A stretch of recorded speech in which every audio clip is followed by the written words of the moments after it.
le médiateur de la CEDEAO est en séjour à Conakry pour une mission de bons offices. Oui, mission de faciliter, histoire de trouver une solution à nos différentes crises en Guinée. Hier, il était à l'occasion de ses assises, à la remise de rapport de ses assises. Mais il a rencontré plusieurs acteurs sociopolitiques et ses missions se poursuivent à Conakry. Et parmi ces acteurs qu'il a rencontrés figure Dr Fayami Limono, président du parti Bloc libéral. Bonjour et bonne arrivée, vous êtes en direct. Docteur, bonjour. Est-ce que Dr Fayami Limono est là? Il n'est pas là. En attendant... Oui, allô? Oui, bonjour docteur, bonne arrivée. Allô? Bonjour. Et comment allez-vous? Ça va, Dieu merci. Docteur, vous avez rencontré le médiateur de la CEDEAO en Guinée hier, si j'ai bonne mémoire. Que peut-on retenir de cette rencontre avec le médiateur de la CEDEAO, Dr Fayami Limono? D'abord, la vérité, parce qu'il y a deux choses qui ont été dites ces derniers temps. Le report des rencontres programmées initialement hier a été interprété. Je ne sais pas, on a un problème de liaison. Je ne sais pas si vous êtes avec nous, docteur. Il y a beaucoup de vide à l'antenne. Ah, ok, alors je crois qu'il faut reprendre parce que moi je vous entends bien. Bien, allez, on va repartir. Je pense que la liaison est bonne maintenant. Vous disiez qu'il y a eu des... Alors, ce que je disais, c'est que... on a quelques soucis avec la liaison. On va essayer de rappeler Dr Fayami Limono rapidement sur la question, cette mission de la CEDEAO en Guinée qui rencontre des acteurs de la société civile et des acteurs politiques. Kapsa.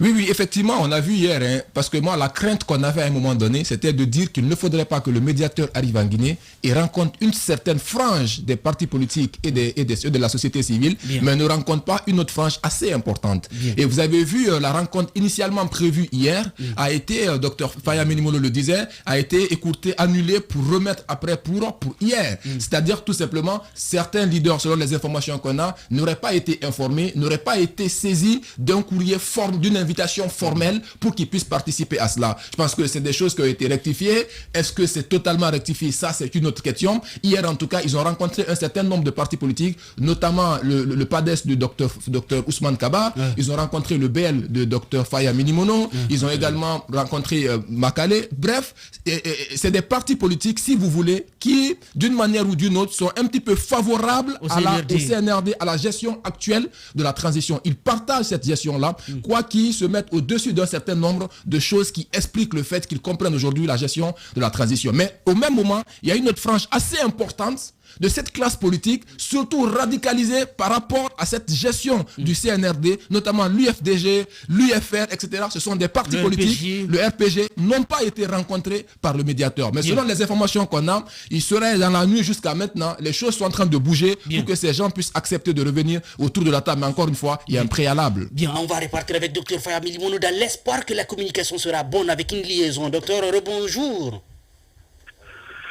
Oui, bonjour. Est-ce que vous m'entendez maintenant? Très bien maintenant. Alors, que peut-on retenir de cette rencontre hier avec le médiateur Dr Boniaï? Ce que j'ai retenu, c'est d'abord la vérité. Parce que beaucoup de choses avaient été dites lorsque les rencontres prévues initialement avant-hier ont été reportées. De quand on rencontrer les entités qu'on veut lui imposer, que le médiateur exige de rencontrer telle ou telle autre entité. Rien n'en a été. En fait, le médiateur est venu avec des données qui étaient anciennes. Personnellement, lorsqu'on m'a appelé, je dis FPP d'existence. On se rappelle le but, n'est-ce pas, de transitoire lorsque la classe politique a commencé à se réorganiser. On a tenté la CPP, ça n'a pas marché. Il y a eu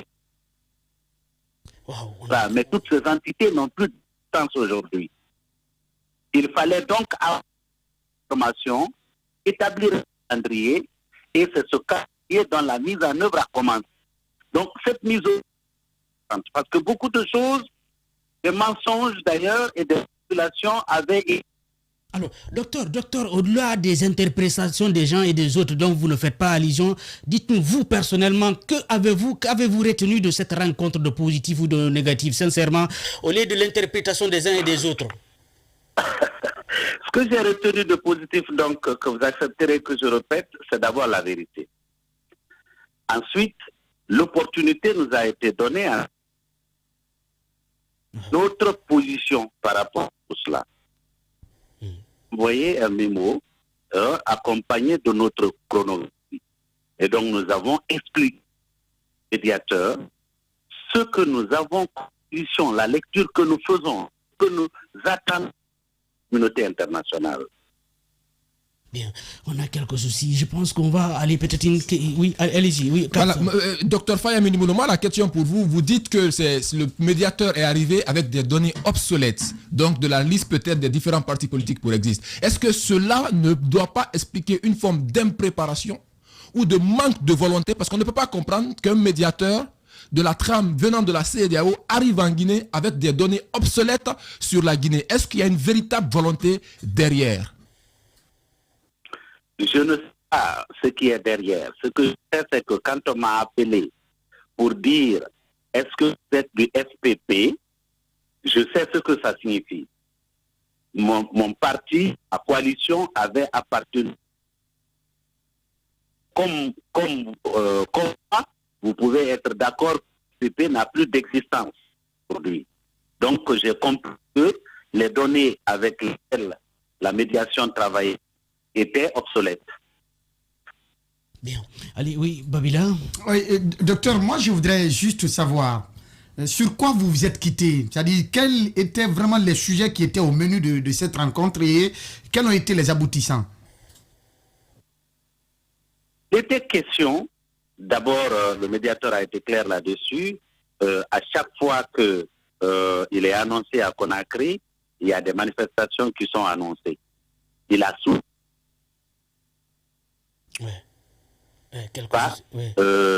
de façon ferme, s'engage dans la voie du dialogue.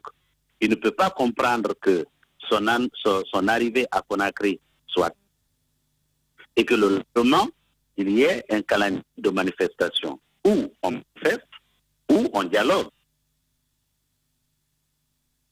Au-delà de ces manifestations qui sont annoncées par le FNDC, personnellement, vous, votre coalition, vous, votre parti politique et le médiateur, que peut-on retenir concrètement, comme l'a dit Babila? Les propositions que vous lui avez faites et sur quoi vous êtes quitté au finish. Globalement, la proposition que nous avons faite, qui n'est pas... Nous avons examiné la situation actuelle, les points inscrits à l'ordre du jour, trouver que cette période transitoire nous prendrait 3 ans si on ne veut pas bâcler les choses comme ce fut le cas, n'est-ce pas, lors de la dernière période transitoire où faite dans des conditions troubles, en pensant qu'une fois qu'on a le président, tout le reste serait sur les roulettes. Je rappelle que l'accord de Ouaga prévoyait que locales et les élections législatives devaient se tenir immédiatement après. On a quelques soucis avec la liaison. Je suis vraiment désolé, docteur. Merci d'être intervenu. Je pense qu'on peut retenir, on a quelques idées par rapport à votre rencontre avec le médiateur. Merci beaucoup, à très bientôt. Oui, quelques soucis, il n'a pas le retour. Tout de même, docteur Faye Aminimono à l'instant. Mais oui, Babila, votre question. Et voilà, donc il y a un point que j'ai compris. On a un souci de liaison, mais nous comprenons qu'ils sont vraiment dans la dynamique de faire respecter, n'est-ce pas, la proposition faite par le CNRD. Sauf que bientôt 1 an. Voilà, justement c'est là la question allait venir, qu'il faut permettre que cette transition se découle sur 3 années. 3 années à partir de quand? Donc c'est la grosse question, c'est l'interrogation que j'allais faire tout à l'heure, si vraiment la liaison technique était bonne avec lui. Mais en tout cas, encore une fois, moi je pense qu'il faille attendre encore que ces consultations aillent jusqu'au bout, parce que le médiateur est en train, n'est-ce pas, de dérouler son agenda progressivement. Et d'ailleurs, avec toutes ces spéculations qui se faisaient, qu'il n'allait pas pouvoir, qu'il serait interdit, qu'il lui serait opposé une interdiction de rencontrer certaines formations politiques, ce qui n'est nullement plus le cas parce qu'il y a un communiqué de la CEDEAO qui est tombé hier, qui a reprécisé les choses et qui a tenu, n'est-ce pas, à rassurer tout le monde que le médiateur, dans les objectifs de sa mission, doit écouter et échanger avec tous les acteurs dont l'implication est, n'est-ce pas, est indispensable à travers un dialogue inclusif devant aboutir à une transition réussie. Et donc, attendons de voir quel va être justement l'aboutissant, n'est-ce pas, la conclusion qui sera faite de ces différentes consultations. Alphonse, moi, de cette rencontre avec le médiateur, il y a un facteur, vrai ou faux, et ça reste à confirmer, le fait que certains partis, dont l'UFDG, le RPG et ceux qui, l'UFR, qui se croient être les grands partis de ce pays, aient boudé la rencontre. Il y a une chose qu'il faut rappeler. Comment ils ne peuvent pas bouder, d'autant plus qu'ils ne sont pas appelés? Non, il y a une chose. Que les gens se transportent sans pour autant être appelés. C'est eux qui ont demandé le médiateur. Mais le médiateur ils n'ont pas été appelés. Non, attention. Est-ce que vous avez cette information, Alphonse? Madiou, c'est pourquoi j'ai bien précisé. Le médiateur, Dr Faya l'a dit, les coalitions ont été appelées. Donc, reste à savoir laquelle des coalitions ils appartenaient et a été appelée. C'est pourquoi j'ai dit, le fait de bouder la rencontre n'était pas une bonne idée. Madiou, si tu as écouté l'entame, j'ai dit vrai ou faux. Ça, je l'ai précisé. Donc, tu ne peux pas m'interrompre sur cette question-là. Allez-y. Qu'ils aient été appelés ou pas, ces partis-là font partie de ceux qui ont demandé un médiateur. Le médiateur est là. Il faudrait qu'on rappelle quelque chose sur l'échiquier politique guinéen aujourd'hui. Depuis le 5 septembre, la politique guinéenne, tout le monde est à 0-0. C'est-à-dire, il n'y a pas de grand parti, il n'y a pas de petit parti. Il faut rappeler qu'à la dernière élection organisée en Guinée, la première formation politique, c'était le RPG. La seconde formation politique, c'était celle de Mamadou Sylla.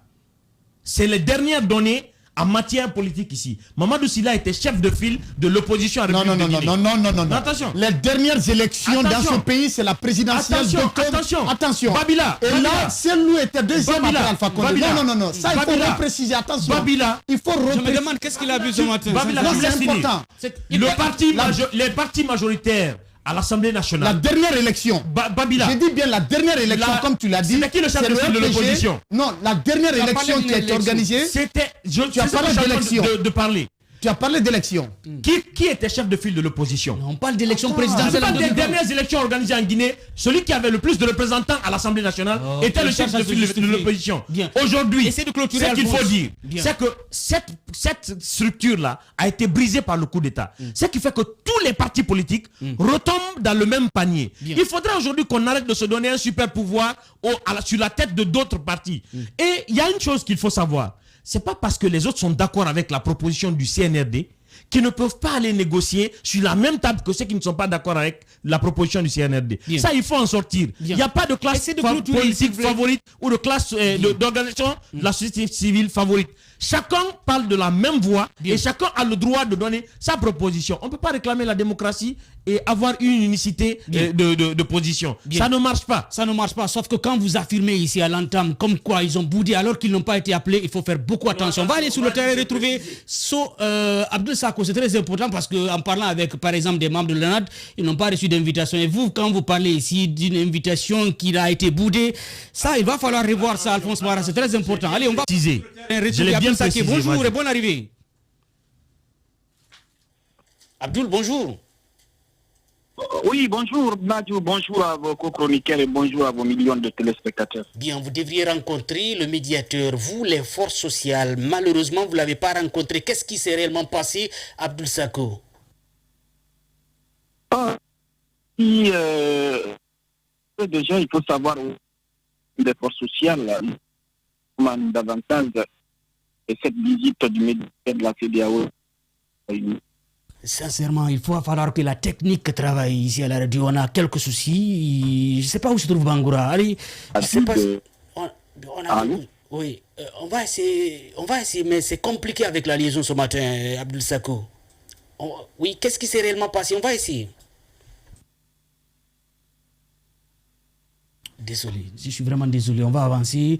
C'est mieux, Caps. Peut-être demain, on reviendra largement avec les acteurs de la société civile parce qu'une rencontre est prévue aujourd'hui avec les acteurs de la société civile. On saura s'ils vont rencontrer les forces sociales ou le FNDC. Demain, on reviendra largement là-dessus. Oui. En attendant, on espère que Bangoura va venir nous trouver une solution. En attendant, ce que j'ai envie de révéler, un premier point d'abord. Vous savez, cette transition, la différence de cette transition du CNRD à celle du CNDD, c'est qu'au début du dialogue avec le CNDD, il y avait une forme d'unicité entre les acteurs politiques. Bien. À la différence de cette transition. Et à l'époque, le CNDD ne cherchait pas à coopter des acteurs ou des politiciens à sa guise. Et à l'ère du CNRD, là, on a une forme de division au sein même de la classe politique. Bien. Une frange qui accepte, qui est d'accord, qui approuve la gestion de la transition avec le CNRD, une autre frange qui n'est pas du tout d'accord. Et moi, je pense qu'aujourd'hui, les rencontres d'hier devaient essentiellement se focaliser sur une seule chose.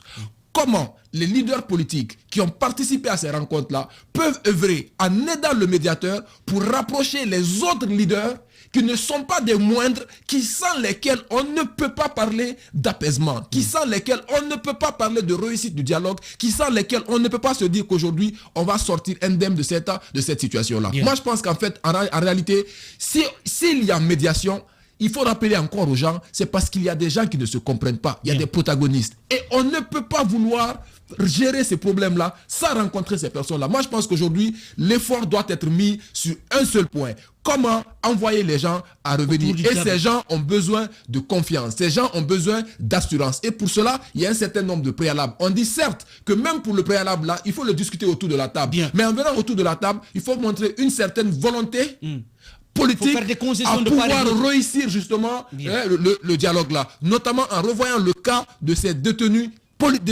qui sont aujourd'hui au sein de la maison centrale avec le CNRD, notamment les Fonike Mengue, les Ibrahim Diallo, les gars, et même les anonymes, ceux-là qu'on ne cite pas souvent ici. Il est important de pouvoir faire cette concession-là pour commencer au moins à montrer une certaine volonté du CNRD, et j'attends également à ce que les autres leaders politiques en fassent de même. Allez, Félix, rapidement. Moi, je l'ai toujours dit, la crise, elle est guinéenne, la solution doit être forcément guinéenne. C'est vrai que Yahi Boni est là, mais ce n'est pas Yahi Boni qui va apporter la solution à la crise guinéenne. C'est nous, les Guinéens, qui allons apporter la solution à la crise guinéenne. Je vous explique. Aujourd'hui, il y a des partis qui sont considérés, entre guillemets, pro-CNRD. Il y a d'autres partis qui ne sont pas dans l'esprit du CNRD. Voilà le problème. Voilà le problème qui est là. Alors, si Yahi Boni est beaucoup plus proche à ces partis qui sont aujourd'hui, qu'on considère comme pro-CNRD, il y aura un problème de l'autre côté avec des partis qui se considèrent aujourd'hui qui ne sont pas dans l'esprit du CNRD. Entre autres aussi, s'il est beaucoup plus proche à ces partis qu'on considère aujourd'hui qui ne sont pas pro-CNRD, il y aura beaucoup plus de problèmes. Donc voilà aujourd'hui le problème qui est là. Il faut que ces partis-là, que chacun accepte de venir autour de la table pour pouvoir discuter. Ça, c'est invité. Mais voilà. Deuxièmement, bien précisé. Deuxièmement, si on veut sincèrement qu'on ne sorte pas de cette crise, c'est quand Yahi Boni se dit non, il y a des partis où je ne veux pas rentrer dans certains débats. Si vous êtes venu, moi sincèrement, si Yahi Boni écoute cette émission, si vous êtes venu pour régler la crise guinéenne, il faut prendre en compte tous les partis politiques et l'ensemble de la classe des partis politiques et la société civile. Bien. Parce qu'il ne faut pas venir rentrer en contact avec quelques partis et laisser d'autres personnes. Ça sera un peu compliqué. Bien. Parce que la crise guinéenne, c'est nous les Guinéens qui allons trouver la solution à cette crise. Oui, Babila, rapidement avant de partir avec notre invité. Moi, je voudrais justement interpeller le colonel ce matin. Il faut qu'il comprenne, au temps du CNDD, comme Caps l'a dit, les forces vives étaient une famille opposée au CNDD. Aujourd'hui, lui, il a la chance d'avoir des politiques à ses côtés et certains acteurs sociaux à ses côtés. Tandis qu'il y a une frange importante, même si aujourd'hui certains comme Alphonse veulent nier cela, dans ce pays, les plus grandes formations politiques restent en premier lieu le RPG, l'UFDG et l'UFR. Ce sont principalement ces trois grandes formations politiques. Toutes sur la base de 2010 à maintenant, non, toutes les élections qui sont 2010. De 2010 à maintenant, toutes les grandes élections vivre sur 2010. Jusqu'à maintenant. Depuis le 5 septembre, il n'y a pas cette structure existante en Guinée. Depuis le 5 septembre, on ne peut pas évaluer le poids d'un parti politique en Guinée. Depuis le 5 septembre, aucune structure politique ou aucune structure sociale aujourd'hui n'est capable de dire qu'elle a telle capacité ou telle autre capacité. Les prochaines élections permettront de remettre en place cette position que chacun veut se donner. D'accord, bien, allez, vous enseignez maintenant, oui, Babila, vous continuez, bien, allez-y, continuez. D'accord, je voudrais rappeler. Je ne veux plus qu'il y ait de polémique. D'accord, il n'y a pas de souci. La représentation des partis politiques sur le territoire national est un élément également édifiant qui peut permettre à chacun de nous de comprendre quels sont les grands partis dans ce pays-là. Heureusement qu'il y a un contrôle qui est en train d'être mené par le MATD dans ce sens-là. C'est que moi je voudrais dire que le colonel accepte juste de se défaire des brisures de la transition pour aller dans le sens, n'est-ce pas, de l'inclusion. Qu'il accepte. Qu'est-ce qui l'empêche d'appeler les gens justement, en fait, qu'il accepte, qu'ils vont refuser, qu'il mette ses considérations, ses préjugés, comme Alpha, comme Kabs l'a dit, qu'au temps d'Alpha Condé, Alpha lançait des pics à ses opposants. Lui, colonel, il n'a pas d'opposant. Il n'a pas d'opposant.